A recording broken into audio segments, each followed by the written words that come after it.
C'était le sujet ou tout d'un coup c'est quelque chose qui a explosé, que vous aviez en vous Non, moi ça fait, comme Jean-Marie de son côté, ça fait plusieurs années, ça fait 4-5 ans que je suis que je me pose des questions. Et comme j'ai eu l'honneur de travailler sur Apocalypse, une série qui a été faite par France 2, par France Télévisions, sur laquelle on parlait de la Deuxième Guerre mondiale et qu'il y a beaucoup de... L'intérêt de faire ce genre de documents, c'est de pouvoir analyser notre époque aussi, d'analyser le passé, d'analyser notre présent. On m'a souvent posé la question, est-ce que vous voyez entre la Deuxième Guerre mondiale et aujourd'hui des similitudes, des choses qui peuvent... Pearl Harbor, par exemple. Pearl Harbor. Ouais. Et donc vous réfléchissez, vous regardez tout ça. Mais moi j'ai une question. Alors on va prendre les problèmes les uns après les autres, autrement ça va être un peu le désordre. On va parler par exemple de l'affaire du Pentagone, parce que c'est l'affaire qui a fait le plus parler. Après on parlera des tours, et éventuellement si on a le temps de la tour numéro 7, puis on essaiera de conclure ensemble. Ce que je voudrais simplement vous demander comme question d'entrée, qui me paraît assez évidente, surtout vous Mathieu qui connaissez bien les États-Unis, c'est comment vous expliquez par exemple que dans les grandes campagnes électorales américaines de ces derniers mois, dans les grands journaux américains de ces dernières années, même on peut dire, qui sont quand même des journaux sérieux, la presse est puissante, personne n'ait jamais pris ces thèses au sérieux. J'ai demandé par exemple au correspondant de France 2, Alain de Chalvron, ils ont trouvé un petit sujet sur CNN minuscule, qui est quand même une chaîne qui ne passe pas dans le domaine du journalisme pour des amateurs. Comment vous expliquez ça ? Mais c'est pour ça qu'on est là. Hein. Depuis 2001, la télévision américaine reporte quotidiennement quasiment les événements du 11 septembre et laisse parler les gens qui ont des doutes.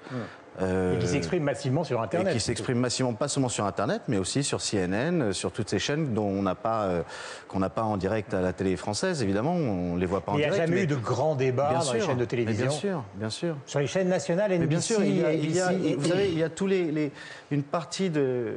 On est ici parce qu'on se pose la question des résultats qui ont été amenés par la commission officielle demandée par le gouvernement et l'administration Bush à l'époque, après plus d'1 an et demi de travail de la part des familles des victimes pour obtenir l'ouverture d'une enquête qui n'est pas une enquête criminelle, mais qui est une enquête où donc les 2/3 des gens qui ont travaillé dans cette enquête se sont excusés et sont allés parler publiquement à la télévision pour dire qu'ils n'avaient pas pu travailler, qu'ils n'avaient pas pu faire leur travail. C'est qu'au début de ça, l'enquête... c'est passé sur CNN, même sur la Fox, qui est une chaîne hautement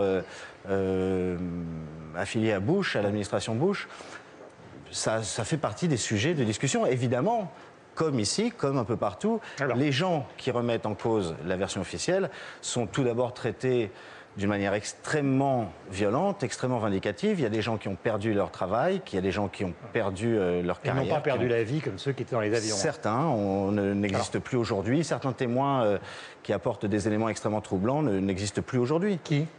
Vous avez Barry Jennings, une des personnes qui déclare qu'il y a eu des bombes à l'intérieur du World Trade Center 7 avant l'effondrement des 2 tours. Cette personne est morte 2 jours avant la livraison de la version... Et vous avez appris ça comment? Enfin, mort de quoi, pardon? Il est mort de On quoi? ne sait pas, il est mort à l'hôpital.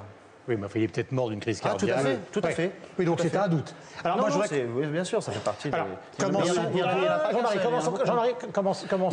Il faudrait peut-être commencer par le début, qui est expliquer cette journée du 11 septembre. Je crois qu'il y a plein de gens qui nous écoutent, il faudrait quand même bien expliquer. Alors, je vais vous donner un petit exemple, merci de me suivre. Donc, nous allons parler de l'avion qui a frappé le Pentagone, c'est donc le Boeing 757 qui effectuait la liaison... Oui, Attendez, pardonnez-moi Jean-Marie. Allez-y. Qui effectuait la liaison entre Washington et Los Angeles. Il a donc décollé, parce qu'il faut être précis, vous avez raison, de l'aéroport de Washington Dulles à 8h20, avec 10 minutes de retard. Il est sorti de sa route à 8h46 et il devint muet, donc pour les éco-radars et pour l'ensemble des systèmes du trafic aérien, à 8h50, selon la commission, justement, qui est consignée dans ce livre.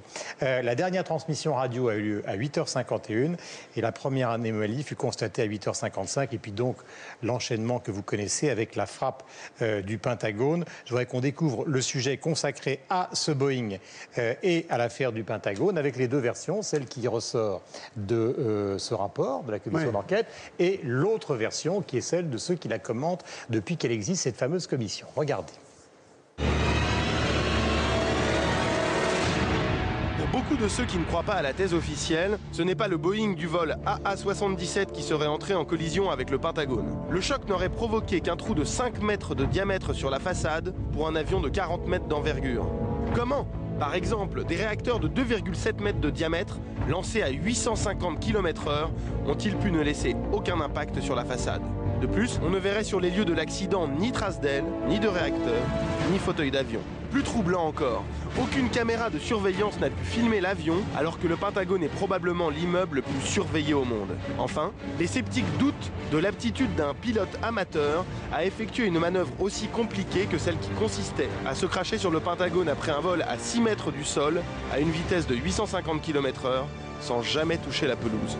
Pour eux, le 11 septembre, ce n'est pas un avion, mais un missile, commandé par les Américains, qui est entré en collision avec le Pentagone. La thèse officielle contredit point par point cette version des faits. Si l'avion cause moins de dégâts sur le Pentagone que dans les tours, c'est en raison de la structure en béton armé de l'édifice. L'avion se serait pulvérisé face à la structure de l'immeuble. De plus, il souligne les nombreuses faiblesses de l'hypothèse du missile. Quoi d'autre qu'un avion pour détruire plusieurs lampadaires espacés de 15 mètres avant de finir sa course dans le Pentagone? Un missile zigzagant? Comment expliquer que les boîtes noires aient été retrouvées sur les lieux de l'attentat?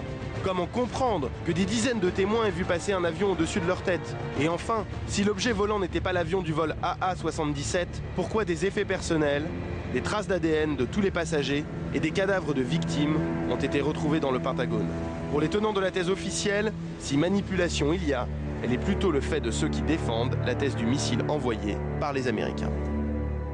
Voilà, je voudrais signaler que de la page 49 du rapport, on a la trace de liaison téléphonique des gens qui étaient dans l'avion avec leur famille, plusieurs. Question à tous les deux. Est-ce que vous croyez à cette aventure de missile? Est-ce que vous avez le sentiment que cet avion n'a jamais percuté? Nous, on ne croit strictement à rien du tout. Moi, j'ai lu les 623 pages de ce rapport et je trouve qu'il était extrêmement troublant. Mais moi, je tiens absolument à refaire la chronologie des événements. Entre 8h13 et 8h14, il y a un premier avion qui est détourné. C'est-à-dire il coupe son transpondeur. Une communication radio nous indique que l'avion est détourné entre 8h13 et 8h14. Le transpondeur est coupé, l'avion change de direction, il fonce sur New York. Pendant 32 minutes, le premier avion donc frappe la tour à 8h. Je comprends, mais il faut qu'on respecte un petit peu l'ordre. Guillaume, je suis obligé de raconter ça. Pendant 32 minutes, il frappe donc la première tour. 32 minutes, aucun chasseur ne décolle, admettons. Aucun chasseur ne décolle. Je l'ai lu comme vous. Donc oui, d'accord. Ensuite, le vice-président américain dans les... Laissez-moi finir, je fais la chronologie des événements pour arriver à l'avion du Pentagone. Donc, à 9h05, il y a un autre avion dont on sait qu'il est détourné aussi depuis 20 minutes, qui frappe la deuxième tour. Ça fait 45 minutes. Toujours aucun chasseur ne décolle. Pour le troisième avion, celui du Pentagone, il frappe donc, d'après la version officielle, le Boeing 757 frappe le Pentagone 1h23 après l'annonce du premier détournement. 1h23 plus tard. Toujours aucun chasseur n'a décollé et un avion civil pourrait pénétrer dans le ciel du Pentagone, qui est l'endroit le plus surveillé de la planète, sans avoir de code militaire.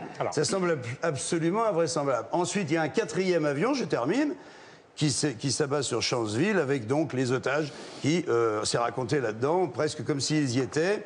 Ils se sont rebellés considérablement. Ils se sont rebellés, l'avion est tombé par terre. Et ensuite, il faut ajouter, pour tous les gens qui nous regardent, 7 heures plus tard, il y a la tour numéro 7 qui n'a été frappée par aucun avion, parce que le jour du 11 septembre, il n'y a pas 2 tours, il y a 3 tours.